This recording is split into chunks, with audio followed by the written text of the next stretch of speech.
Nous avions mis en exergue, lors du message de la semaine passée, que la gourmandise, comme en parlent les latins, ou la gastrimargie, comme en parlent les Grecs, à savoir la folie du ventre, n'était pas à prendre à la légère. On avait vu aussi que le terme de gourmandise, dans le langage courant, ne revêtait plus la gravité qu'il revêt dans la pensée des pères de l'Église.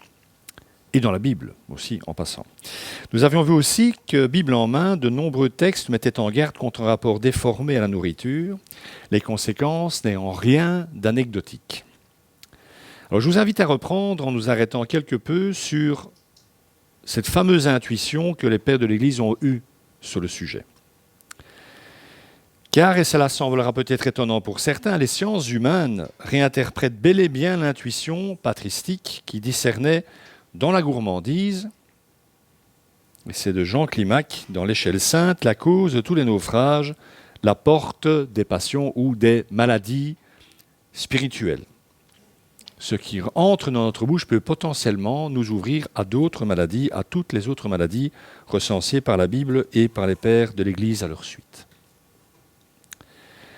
N'est-il pas vrai que c'est de l'excès de nourriture et de consommation de vin ou de liqueur forte, comme l'appellent les textes bibliques, que naissent les verbiages, les propos déplacés, les moqueries, les plaisanteries grivoises, l'absence de retenue sexuelle, la perte de vigilance, cette fameuse vigilance qui est le premier pas préventif pour se garder des tentations, l'absence donc de retenue en tout point et en permanence. Ça mène parfois, vous le savez comme moi, à l'agressivité et à la violence. Nous avons tous pu constater cela à un niveau personnel, à l'œuvre en nous ou à l'œuvre en l'autre. Le lieu, je le répète, de l'épiphanie, de ce qui est caché, de ce qui se révèle, à savoir la présence de Dieu même, peut se transformer en épiphanie de violence, d'agressivité, et je trouve que c'est un comble, puisque Dieu pense le repas comme un lieu de communion, d'échange et d'amour. C'est d'ailleurs en y réfléchissant, plus généralement, le cas de toutes nos circonstances de vie, de toutes nos interactions sociales, de tous nos échanges. Si Dieu est là, si nous le mettons en priorité dans ces temps-là de rencontre les uns avec les autres, il est clair qu'il en ressortira des choses bénéfiques. Si nous y mettons autre chose, ces moments, ils sont à notre bénéfice, vont se transformer en des choses totalement contradictoires. On peut donc, quelque part dans ces moments-là aussi, dans notre rapport aux autres et au repas, être des semeurs d'amour ou des semeurs de choses moins à la gloire de Dieu. Il faut donc réaffirmer positivement que la table est un lieu, donc je l'ai dit, d'épiphanie, notamment en raison de ce que l'on mange et ce que l'on boit, ainsi que de la manière dont on le consomme. C'est l'épiphanie de la communion et de la prise de conscience de l'autre. C'est l'épiphanie de l'amour, où ça devient la révélation d'autre chose. Et c'est bien cela le sens de ce mot épiphanie que nous avons encore fêté il y a une semaine. C'est avoir une révélation de ce qui demeurait jusque-là, jusqu'alors, caché. Les excès ou leur absence nous révèlent donc à nous-mêmes. Ce que nos pères dans la foi nous disent, c'est que l'acte de se nourrir n'a pas à voir simplement avec l'alimentation physique. Ça va bien au-delà. Cet acte appartient également au registre du désir, de l'affect, et est porteur de symboles aussi. La table du Seigneur en est un bel exemple.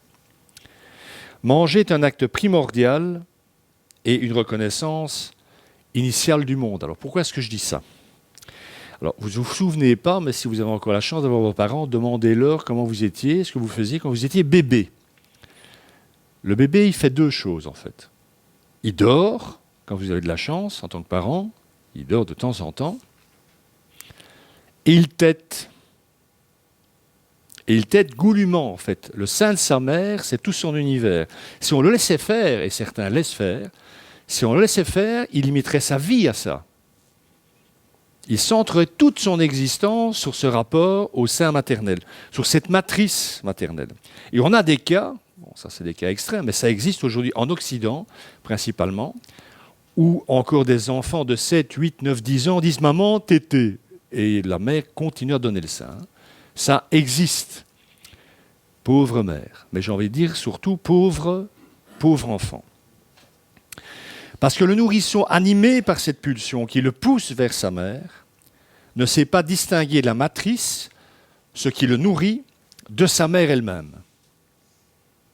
Il voudrait dévorer cette matrice qui est pour lui, pendant ce temps-là, la source et l'objectif de tout.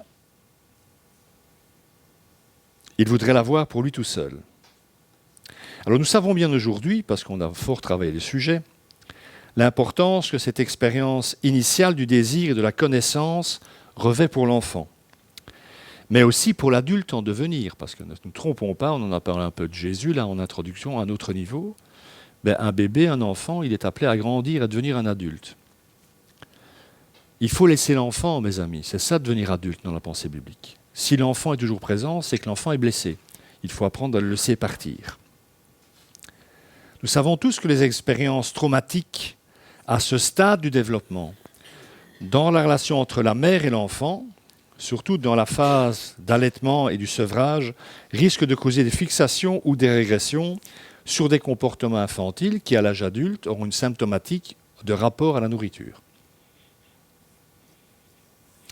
Tout cela marque profondément notre inconscient et peut engendrer des faims dévorantes ou l'abstention de nourriture. Alors, tout ne s'explique pas comme ça, mais beaucoup de boulimiques, beaucoup d'anorexiques ont, à l'origine de leurs troubles et de cette maladie terrible, ces deux maladies terribles, un rapport dysfonctionnel au rapport maternel. Oui, mesdames, c'est encore une fois de votre faute. Je plaisante. C'est dans le rapport à la nourriture, c'est ça que ça veut dire en fait pratiquement. C'est dans le rapport à la nourriture que nous cherchons d'abord des solutions à notre mal-être. C'est de là que nous venons. Donc quand ça ne va pas, c'est la nourriture qui a trinqué en premier. On va se jeter ou pas, suivant les cas, sur la nourriture. Quand ça va mal, il y en a certains qui s'empiffrent et d'autres qui ne mangent plus rien. Ce n'est pas encore pathologique à ce stade-là. Ce n'est pas raisonnable, mais ça n'est pas pathologique. D'un côté, on prend du poids, on ne devrait pas, et de l'autre, on en perd, mais jusqu'à un certain point. D'autres iront beaucoup plus loin dans cette logique qui n'en est pas une. Nous en connaissons les conséquences de ce mal-être. Besoin irrépressible d'ingurgiter de la nourriture ou de la boisson, pouvant aller, je viens de le dire, jusqu'à la boulimie, pour satisfaire une pulsion orale totalement insatiable, ou au contraire, refus d'avaler les aliments nécessaires, jusque dans certains cas, à l'anorexie mentale. Donc posons-nous la question, que sont la boulimie et l'anorexie, sinon des indices de troubles affectifs qui se répercutent d'abord, en premier lieu, de la phrase de Jean Climac, sur l'alimentation. Pourquoi l'alimentation, me direz-vous? Indépendamment de la psychologie de rapport entre le bébé et la mère, c'est de là qu'on vient tous, il y a aussi forcément la facilité d'accès, en ce qui nous concerne en tout cas, la facilité d'accès à tout ce qui est alimentaire dans nos pays occidentaux. La nourriture finit donc par remplacer, et ça il faut le comprendre, l'amour, et le rapport à elle devient dès lors un moyen d'occulter la souffrance. L'amour est inatteignable, tandis que la nourriture est à portée de main. De là à dire qu'on mange et on s'empiffre parce qu'on n'est pas aimé, il n'y a qu'un pas que je franchis, à titre personnel, allègrement. C'est pour cela que je parlais tout à l'heure de l'intuition des pères de l'Église. Ils n'avaient pas tous les outils que nous avons pour analyser toute cette symptomatique aujourd'hui, mais ils avaient quand même bien compris la base et d'où venaient tous ces problèmes. Ils possédaient évidemment pas ces outils que possèdent de nos jours les sciences humaines, mais au travers de le discernement et de l'accompagnement de leurs frères et sœurs, ils contribuaient à apaiser cette souffrance et à ouvrir un chemin vers quoi? Vers l'amour de Dieu pour toutes ces personnes. Quelle est la réponse dans l'absolu à cette absence d'amour, absence réelle ou fantasmée, hein? On peut penser ne pas être aimé et l'être. Hein? On peut mal interpréter l'amour que l'on nous donne. Hein? Tout ça, surtout dans l'enfance, tout ça c'est possible. Hein? Mais le besoin vital qu'ont tous les hommes, toutes les femmes de cette planète depuis la nuit des temps, c'est de se savoir aimer de Dieu. C'est ça la source de tout équilibre, de tout apaisement. Un premier texte, si vous voulez bien. Psaume 51. Verset 17, Seigneur, ouvre mes lèvres et ma bouche proclama ta louange. Oui, ça ne vous aura pas échappé que la bouche, ça ne sert pas seulement à manger et à boire, mais aussi à parler, à prononcer des paroles. Autrement dit, à rentrer en relation avec l'autre. Tout ça, c'est du domaine de l'oralité. Et dans cette oralité, il y a, comme le dit David ici, ouvre mes lèvres, puisque là, il vient quand même de faire des grosses conneries. Il a fait assassiner un homme pour se culbuter sa femme. Ça n'est pas très raisonnable. Donc, il y a de quoi demander pardon. Et demander, c'est le cas ici, dans le psaume 51, d'être purifié. Donc, la bouche de David est fermée. Quand il perdra cet enfant né de cet adultère, parce que Dieu dit cet enfant ne vivra pas, vous vous rappelez le texte, hein, il va jeûner, il va prier, il va passer un certain laps de temps à plat ventre dans la prière. Et la grande surprise de ses conseillers, une fois l'enfant mort, il va se lever, se laver et recommencer à manger en disant « Il ne viendra plus vers moi, mon enfant, c'est moi un jour qui irai vers lui ». David est comme extraordinairement équilibré dans sa perception des choses, surtout quand Dieu rentre dans l'équation. Mais jusqu'alors, la bouche de David, le droit qu'il s'accorde de louer Dieu par cette dimension orale, il ne se l'attribue plus, c'est Dieu qui va devoir libérer sa bouche, qui va devoir à nouveau l'ouvrir pour oser lui dire « Seigneur, je t'aime ». Donc avec la bouche, nous ne nous contentons pas de manger, nous parlons aussi, nous embrassons. Enfin, j'espère. Toute forme de communication passe donc, vous l'aurez compris, par l'oralité. Les paroles bienfaisantes, comme les paroles de destruction, de mort, les paroles pernicieuses. Jacques, le frère de notre Seigneur, ne dit-il pas « De la même bouche sortent la bénédiction et la malédiction. Mes frères et sœurs, il ne faut pas que tel soit le cas. » Précisant en disant « Par la bouche, vous louez Dieu, et par la bouche, vous maudissez vos frères. » Ça, c'est pas possible. Mais ça passe par l'oralité, encore une fois. Donc, les sphères de la communication, mais aussi de l'affectivité. Quand je m'entends dire « je t'aime », ça booste mon affect. Quand je me fais insulter, ça le détruit. Mais c'est du même endroit que sortent les deux dimensions. Donc les sphères de la communication, de l'affectivité, de la sexualité sont impliquées dans l'oralité et symboliquement présentes dans l'acte de prendre de la nourriture. Parce qu'on se pose la question quand on mange, je viens tout à l'heure, qu'est-ce que je mange, pourquoi je mange ? Quelle dynamique est en moi quand je mange, en fait ? Donc il faut comprendre que dans l'excès de nourriture, c'est ce que les pères ont bien compris, me semble-t-il, dans l'excès de nourriture apparaît le glissement transformant le moyen en fin et fienne. Hein. Mais c'est joli quand même. La nourriture est un moyen et ne peut pas devenir une fin en soi, ou alors, vous l'aurez compris, on est dans la symptomatique et on est malade. Parce que la nourriture n'est dès lors plus conçue comme un instrument nécessaire à la vie, au partage et à la fête même parfois, mais comme une fin en soi, comme un plaisir ou une souffrance visant à la satisfaction ou à l'apaisement jusqu'à l'excès. Nous avons donc compris que toute croissance humaine et spirituelle nécessite une éducation visant à éduquer nos appétits à partir du fondamental. La nourriture est d'abord faite pour la subsistance. Ça m'a fait penser à cette réplique de l'avare de Molière, hein, dans la bouche d'Harpagon, dans la bouche de l'avare. Il faut manger pour vivre et non pas vivre pour manger.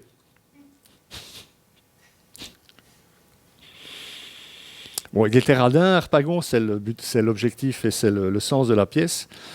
Il n'avait pas tort surtout quand même.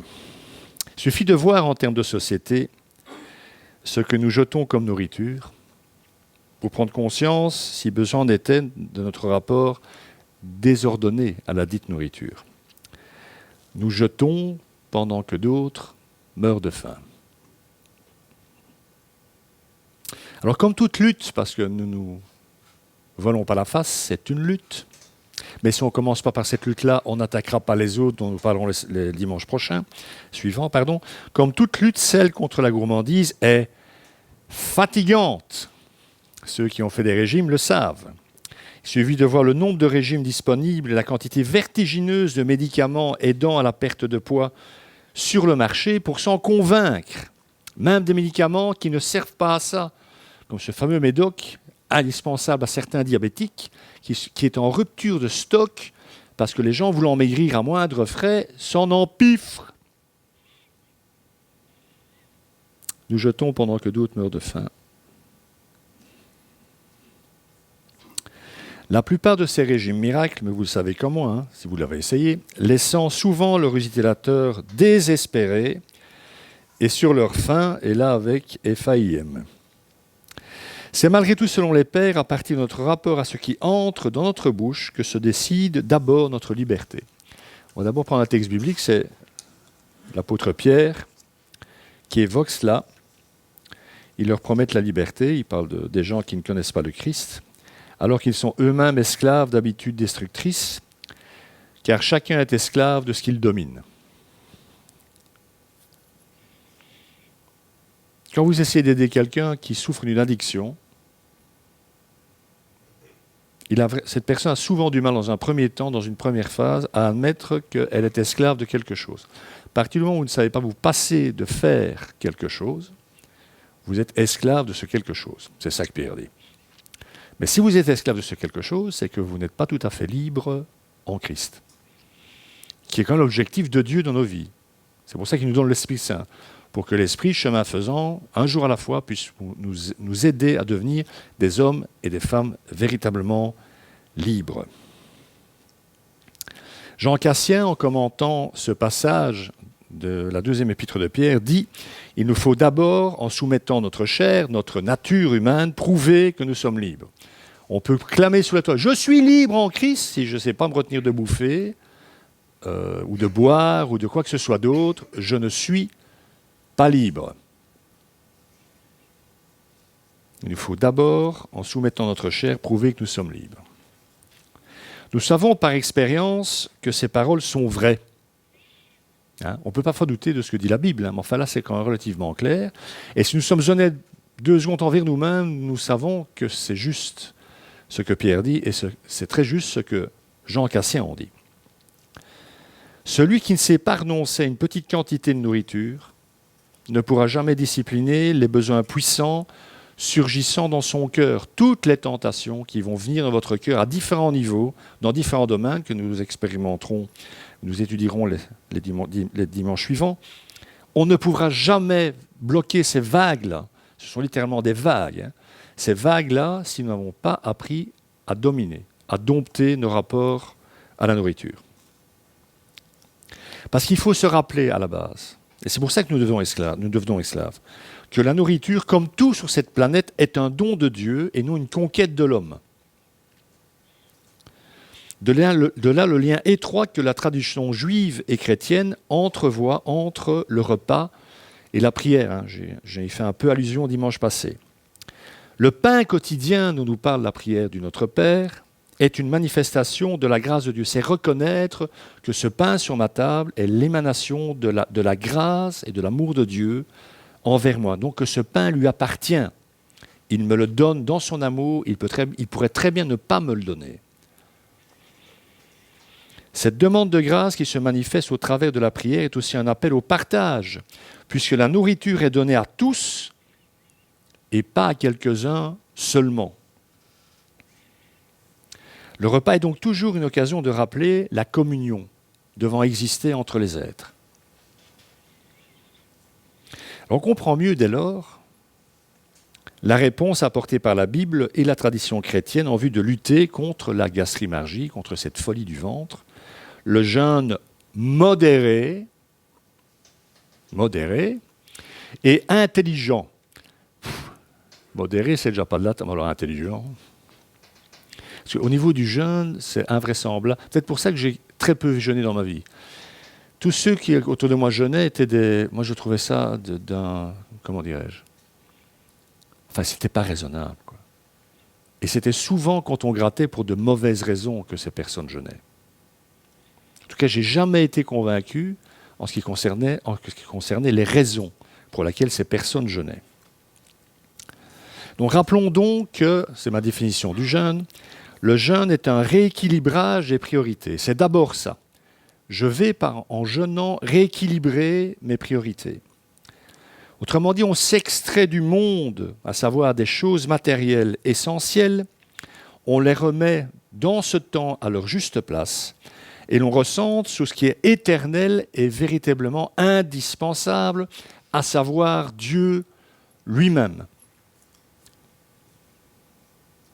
La pratique du jeûne ne signifie donc pas, ne peut pas signifier, parce que ça c'est le piège, un mépris de la nourriture, parce que c'est du domaine du créé, ça fait partie des choses bonnes que Dieu donne, et encore moins une expérience méritoire, comme les pharisiens.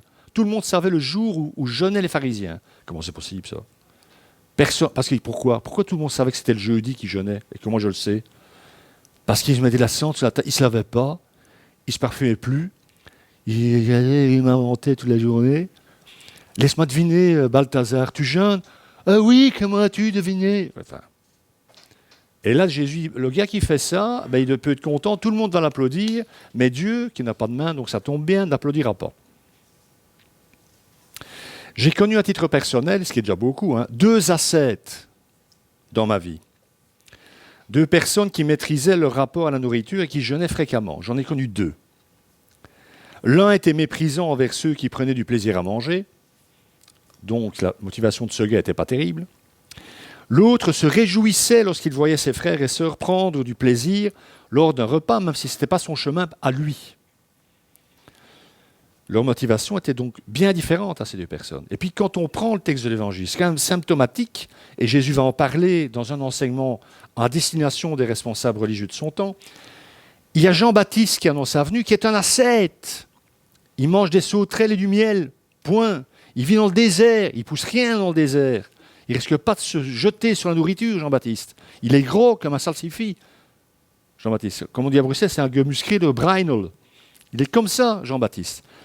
Et de l'autre côté, il y a Jésus qui prend des repas. Alors, il ne s'empifre pas, Jésus, nous sommes d'accord, mais il mange, il boit, ça lui sera assez reproché d'ailleurs, avec tout le monde.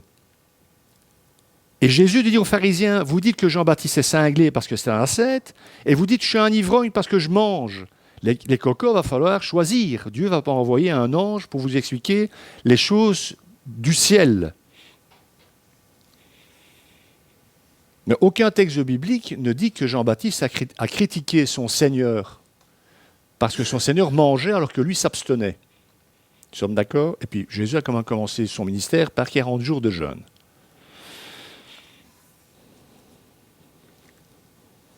C'est pour toutes ces raisons qu'un père du désert a dit très justement, je trouve, il s'agit d'un apothegme des pères du désert, autrement d'une citation, ce sont des termes barbares qui... Voilà. Le jeûne sans l'amour est vain, sans l'amour pour Dieu et pour les autres. Il vaut mieux manger de la viande et boire du vin plutôt que de dévorer par des médisances la chair de ses frères. Si c'est pour regarder d'une manière condescendante ceux qui ne jeûnent pas, abstenez-vous de jeûner, quoi. Si c'est pour critiquer les autres de ce qu'ils ne feront pas ce que vous faites, abstenez-vous, en gros. Bon, dans cette église, à ma connaissance, ça ne doit pas être trop dur de s'abstenir de jeûner, je crois. C'est sans jugement de ma part.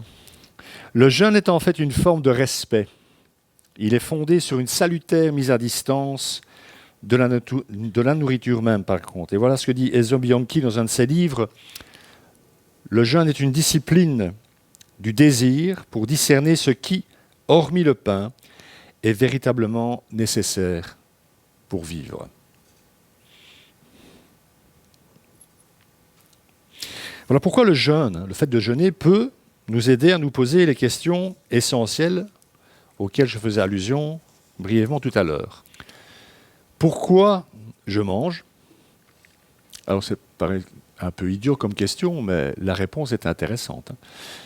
Faites l'expérience. Pourquoi je mange? Qu'est-ce que je mange? Comment est-ce que je mange?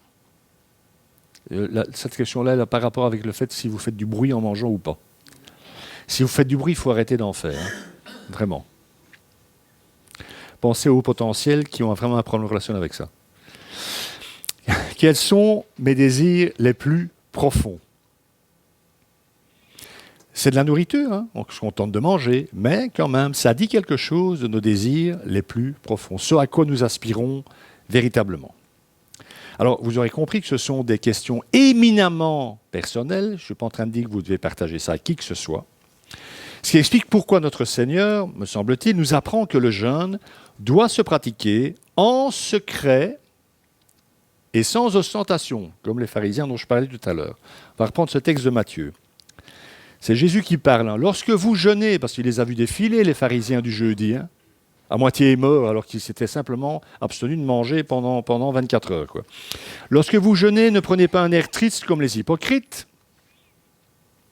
En effet, ils présentent un visage tout défait pour montrer aux hommes qu'ils jeûnent.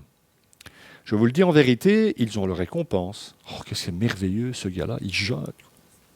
Mais toi, quand tu jeûnes, parfume ta tête et lave ton visage, afin de ne pas montrer que tu jeûnes aux hommes, mais à ton Père qui est là dans le lieu secret, et ton Père qui voit dans le secret te le rendra en qualité d'amour, à mon avis. S'abstenir de nourriture peut aussi nous aider à nous demander si dans les relations avec les autres, la nourriture est vraiment un instrument de partage et de rencontre, ou simplement un moyen d'assouvir notre propre plaisir. En d'autres termes, est-ce que je mange vraiment avec les autres? Pensez pas à des agapes ou des réunions d'église pour ça. Hein. Vous mangez sur les gens qui sont seuls, et même ils croisent quand même de temps en temps des gens et mangent avec eux, mais dans les couples, maintenant, vous mangez normalement, enfin, j'espère, avec votre femme ou votre mari. La question se pose à ce niveau-là aussi. Hein. De cette manière, nous apprendrons que manger signifie apprendre à le faire avec les autres, avec. Hein. Rappelons-le encore une fois, la table est le lieu où les hommes tissent des liens d'amitié, d'intimité et créent leur culture, à condition que la nourriture ne soit pas seulement consommée, mais qu'elle soit prise de manière humaine et qu'elle crée de la communion. Parce qu'à table, on ne partage pas seulement la nourriture, on échange aussi des paroles qui nourrissent les relations, qui donnent du sens à la vie, que la nourriture que nous prenons soutient. La nourriture nous aide à vivre, à rester en vie, afin que nous puissions avoir des relations sociales, d'intimité profonde. Mes amis, l'être humain, bon, je ne pense pas à ça tous les jours, hein, je sais bien, mais l'être humain est le seul être vivant, à ma connaissance, hein, qui cuit ses aliments et les consomme avec ses semblables et non contre eux ou à leur détriment. Quand un lion tue une proie, s'il y a des hyènes dans le coin, il va devoir défendre sa proie. Et il ne cuit pas sa proie. J'ai jamais vu un lion faire la cuisine. Pourquoi est-ce que je suis toujours obligé d'expliquer ce que je suis en train d'expliquer? Donc j'explique ce que Jésus a expliqué et j'explique ce que moi j'explique que Jésus a expliqué. Je suis en train de devenir juif sans le savoir. Comme le disait encore Brillat Savarin, hein, il y a un plat qui porte son nom, le distingué gastronome du XIXe siècle, que voilà, les animaux se repaissent, l'homme mange, mais l'homme d'esprit seul sait manger. Alors, êtes-vous un animal, un homme de bas étage, ou un homme distingué, voilà, ou une femme, bien entendu. Hein. Alors, il faut conclure, en tout cas pour aujourd'hui. Le rapport à la nourriture est le domaine élémentaire où chaque chrétien est appelé à la lutte essentielle, celle qui sert de fil conducteur à tout notre parcours. Passer de la logique de la consommation à celle de la communion, de façon à ce que le fait de manger et de boire deviennent des actions qui reconnaissent tout simplement la gloire de Dieu, la présence de Dieu. Dans notre rapport à la nourriture, qui révèle toujours le rapport que l'on entretient avec soi-même et avec les autres, il faut donc, ou il faudrait donc, ce sont des petites suggestions, la sobriété comme juste mesure, la tempérance comme limite intelligente, la reconnaissance envers Dieu, bien sûr, parce que la nourriture est toujours quelque chose pour quoi dire merci à d'autres et à l'autre. Autrement dit, moi, et ce n'est pas pour me vanter que je dis ça, il n'y a pas un jour qui passe sans que je dise merci à Isabelle parce qu'elle cuisine, quoi. Pourquoi ? Parce qu'elle pourrait très bien ne pas cuisiner, ça n'est pas une obligation pour Isabelle de cuisiner tous les jours que Dieu fait. Calculez le nombre de repas que ça fait sur une vie. Il faut dire merci pour ça, non ? Donc, messieurs, ceux qui sont mariés en tout cas, apprenez à dire merci si ce n'est pas déjà le cas. Et puis la justice, être conscient de ça quand nous mangeons, parce que la nourriture est toujours à partager avec ceux qui n'en ont pas. Et je termine enfin vraiment en citant cette phrase de la première épître aux Corinthiens, chapitre 10, verset 31, à laquelle j'ai fait allusion la semaine passée. Il y avait entre autres un problème à ce niveau-là. Voilà ce que dit Paul. Ainsi donc, que vous mangiez, que vous buviez, autrement dit, vous pouvez faire les deux, il n'y a pas de problème. Ou quoi que vous fassiez, en dehors de ce domaine-là, faites tout pour la gloire de Dieu.